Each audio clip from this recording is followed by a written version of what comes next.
Hello everybody in this YouTube land. Welcome to my channel. My name is Oksana. I continue video about perspective. And today we will draw kitchen in 1-point perspective. At first I want to show you this speed up segment of me drawing kitchen in 1-point perspective by hand. To draw by hand it's of course much faster, but it is less precise. And before you will learn how to draw perspective by hand, you need to know theory. You need to understand what line goes where. And after that, it's just a practice, it's just eye-hand coordination. It is always better to start with 1-point perspective, because all the lines that go in deep inside, they will go only to 1 point. And it is much easier to find that point and then to always remind yourself that anytime you want to show perspective, anytime you want to show deepness of anything, like let's say a countertop, you will understand that those lines should go to only one specific vanishing point. It took me about half an hour, maybe a few minutes more, to make this drawing. Of course, if we want our drawing to be more clean, more precise, prettier, we would have to use a ruler. And if it is some kind of illustration, let's say for a watercolor, then I draw it on a separate piece of paper and then transfer it to a watercolor paper. And during this transfer, I usually copy all the lines by hand. This way I will preserve precise, crisp lines, but at the same time there will be some craftiness to the drawing. In a few seconds I will jump into more finished product and I will turn on video with a normal speed, and then we will start to learn how to make this type of drawing with the ruler, and we will take specific measurements from a photograph. So this drawing was done on a watercolor paper, which has a little bit roughness to it. Some lines still need to be corrected, and then I add a little bit thickness to the boards.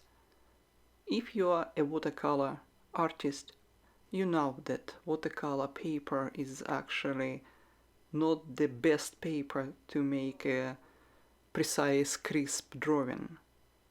Also, I wanted you to see the real speed, so you could understand that this is actually a very slow process. Even without the ruler, the brain is always on. Every line has to be analyzed. Some lines have perspective, some don't. We actually have a ground layer which has no perspective, and then from that layer we start build up the rest, and we comparing everything to that first ground layer. At the beginning, when we learn perspective, it could be challenging, but as everything can be broken into smaller parts, in smaller steps, and step by step we will unravel the whole process. And by the end of this video, you will learn how to draw this kitchen in 1-point perspective. Cameras have tendency to round the lines, and they do it so subtle that our eyes don't even see it. Only when we take a ruler to the line, we understand that that line is not straight. This is a photograph that I will walk from. Then I take a ruler and I make a line right here that will show me my ground line. Everything begins from this line. Then I need to draw this ground line on my paper. Now I need to take measurements from the photograph and mark them on the ground line.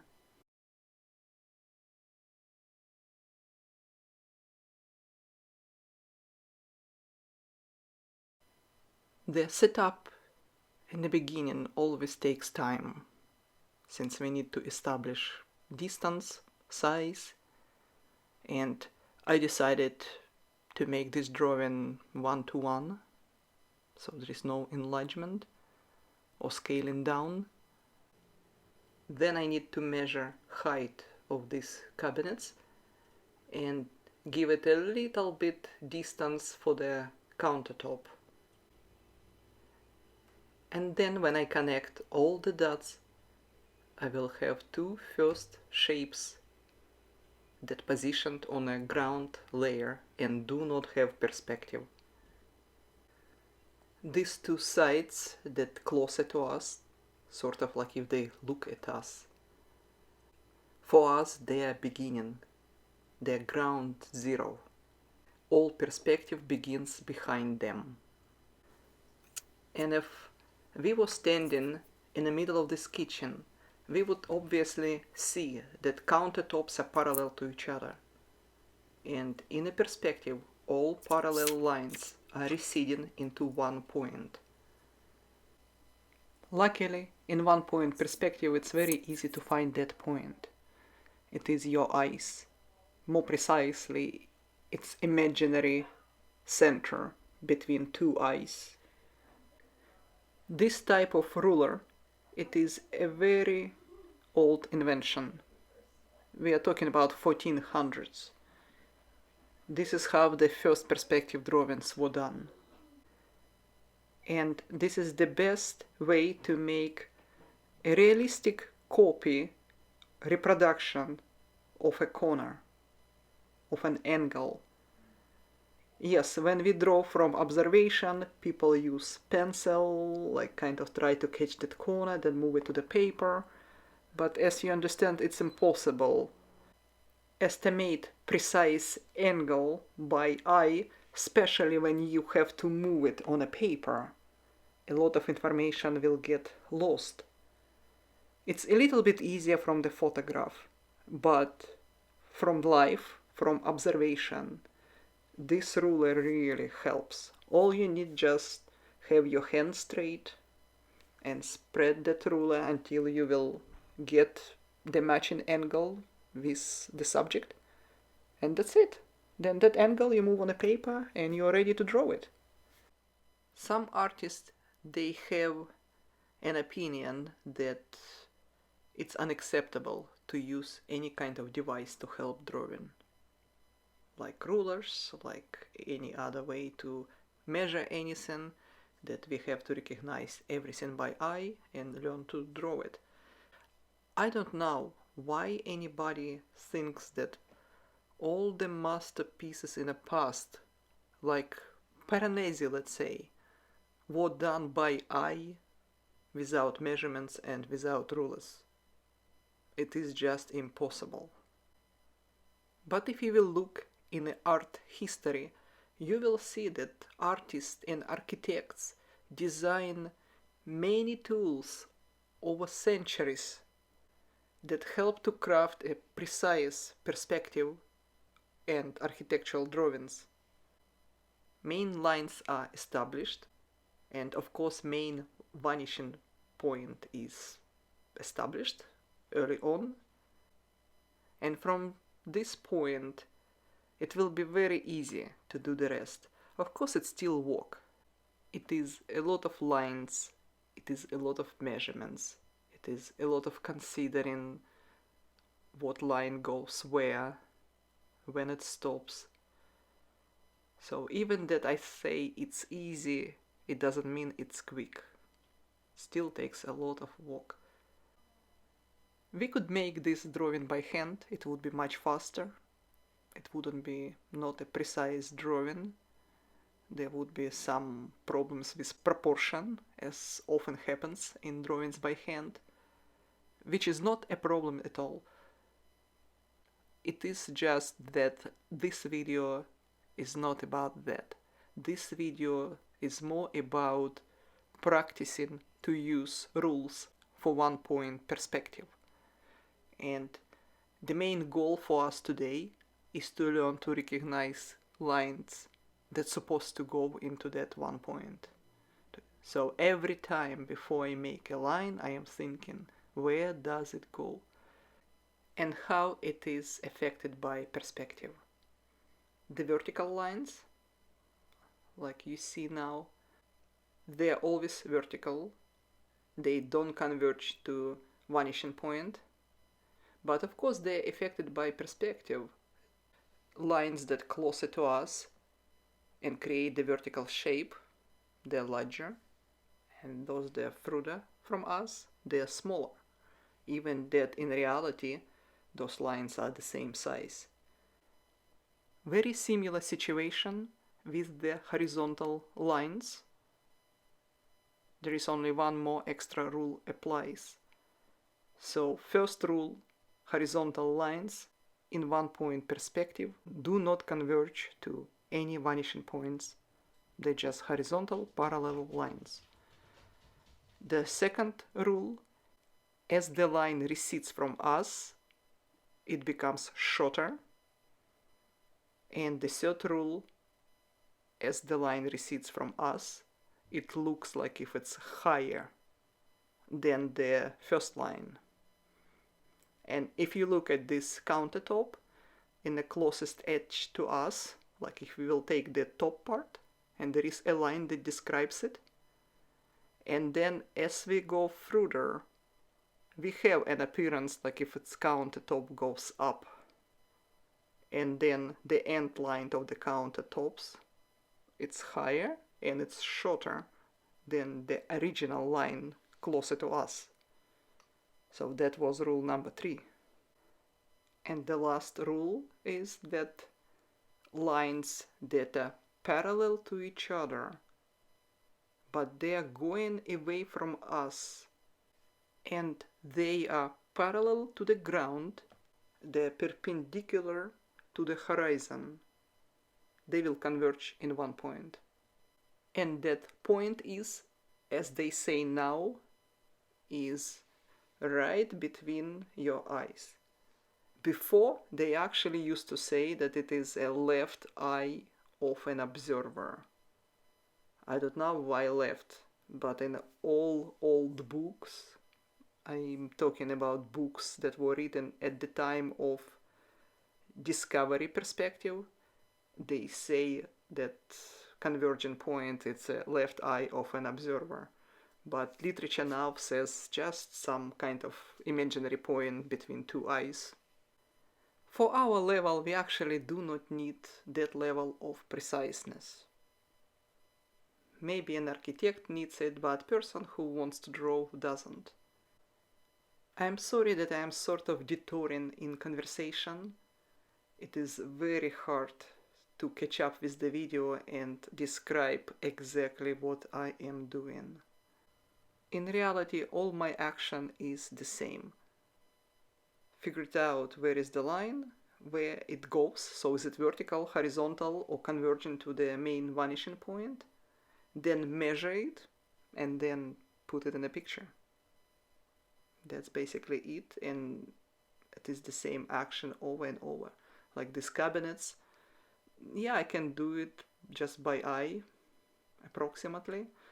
More likely I will get one door a little bit bigger or a little bit smaller, and if I measure it, I will see exact size, and I'll just mark those lines. And this way I have exact amount of doors. I am remeasuring now because I can see that on a picture all these lines in a little bit different distance from each other. Logically they have to be the same by design of the furniture, but on a picture they are not. And as I discussed before, this happens because camera lens, it stretches the lines, stretches the picture. And since all of that done proportionally, our eyes don't see it. Only people who do art, only people who do drawing, they recognize that.